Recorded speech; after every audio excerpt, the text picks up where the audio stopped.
narito po si Jessie Nasis, our first ever Miss Gay HIV Awareness Queen 2017. So, it's been a decade or not? Hindi pa naman, no? Kasi 2025 pa lang naman ngayon. So, how are you and how does it feel that finally, later on pala guys, you will see Jessie with the Dream Girls na magpe-perform. So, how are you, Jessie?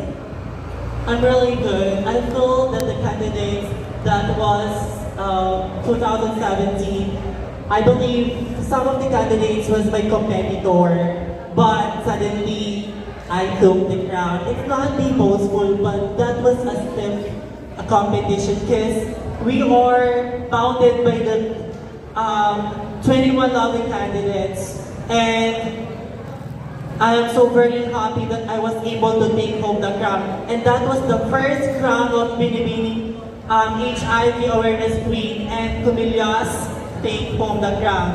Thank you so much. At halatang talaga na nananalaytay pa rin sa kanyang pagiging beauty queen. Thank you so much, Jessie. See you later with the Dream Girls. Ako, medyo naiintriga ko kung sino ba yung mga Dream Girls. Alright, so Shaina, one more question and I think the girls are ready. Nasaan ka na? I'm here, partner. Andito ako sa mga kalalakihan. Okay, so pwede ko silang tanongin kung sino ba sinusuportahan nilang candidate? Hi, Kuyang Nakasalamin. Anong pangalan mo? Justin Manalo. Justin Panado. Taga-saan po kayo? Baliwalo. Sino pong sinusuport nyo? Miss Canada. Oh, Miss Canada! Asan si Miss Canada? Pwede ba natin siyang interviewin? Miss Canada!